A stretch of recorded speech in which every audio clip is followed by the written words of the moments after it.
Également appelée ostéotomie de disjonction intermaxillaire, la chirurgie de la disjonction palatine est le traitement de l'endomaxillie, c'est-à-dire d'un os maxillaire trop étroit, après l'âge de 12 ans. En effet, passé cet âge, la suture palatine s'est consolidée et le traitement orthodontique est inutile. Avant d'aborder les détails de cette opération, voyons quelques rappels anatomiques et embryologiques. Le palais est constitué de deux parties. Le palais primaire, en avant du foramen incisif, il contient les 4 incisives maxillaires, et le palais secondaire, subdivisé en palais dur, parcouru de relief, et en palais mou ou voile du palais dans sa partie postérieure. Sur le bord postérieur du palais mou se trouve la luette, qui repose sur la langue lorsque le palais est relâché. Le palais primaire est issu du bourgeon frontonasal, via les bourgeons nasaux médiaux et le processus intermaxillaire. Le palais secondaire est issu du premier arc pharyngé et des bourgeons maxillaires. La formation du palais représente un événement majeur du développement crânio-facial. Elle résulte de la confluence dans une suture en forme de Y de 3 bourgeons, le prémaxillaire et les 2 processus palatins, émanation des bourgeons maxillaires. Ce processus morphogénétique aboutit au cloisonnement de la cavité buccale primitive en cavité buccale définitive et fosse nasale. La formation du palais s'étend de la 6e à la 12e semaine de développement embryonnaire chez l'homme. À partir des bourgeons maxillaires s'individualisent les bourgeons palatins qui se développent verticalement et parallèlement aux faces latérales de la langue.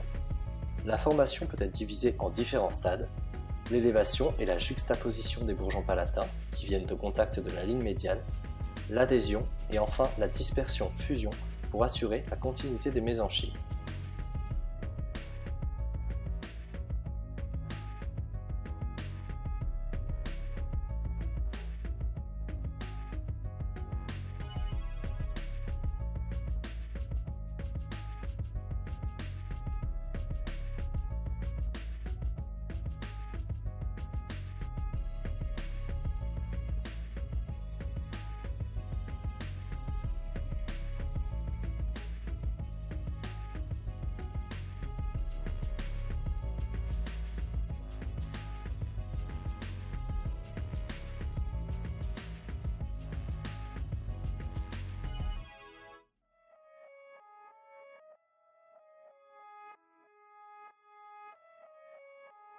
La formation peut être divisée en différents stades, l'élévation et la juxtaposition des bourgeons palatins qui viennent au contact de la ligne médiane, l'adhésion et enfin la dispersion-fusion pour assurer la continuité des mésenchymes.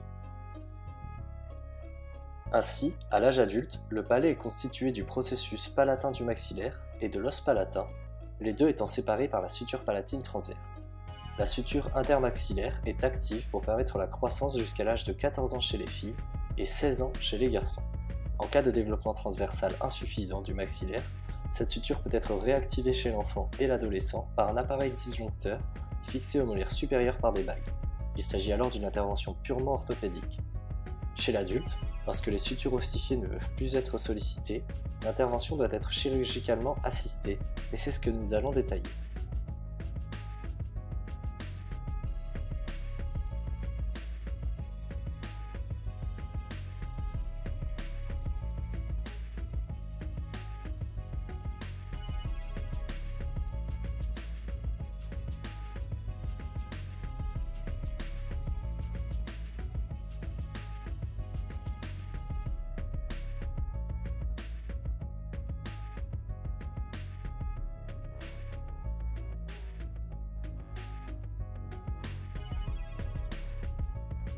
Le maxillaire est abordé par des incisions dans la bouche pour éviter les cicatrices visibles.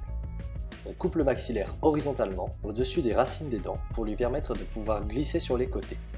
Puis, on coupe le maxillaire d'avant en arrière en passant entre les 2 incisives centrales jusqu'au voile du palais. On stabilise le maxillaire par un disjoncteur. Le chirurgien utilise la clé du disjoncteur pour essayer le dispositif. On vérifie ainsi que le mouvement souhaité est possible après la section. On referme ensuite le disjoncteur et les incisions sont refermées.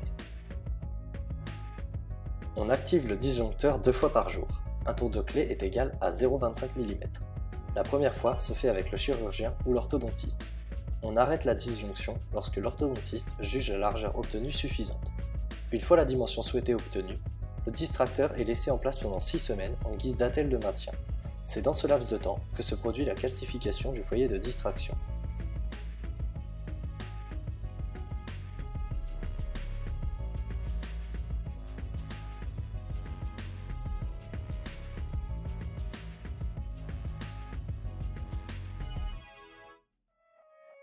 Les risques restent néanmoins rares.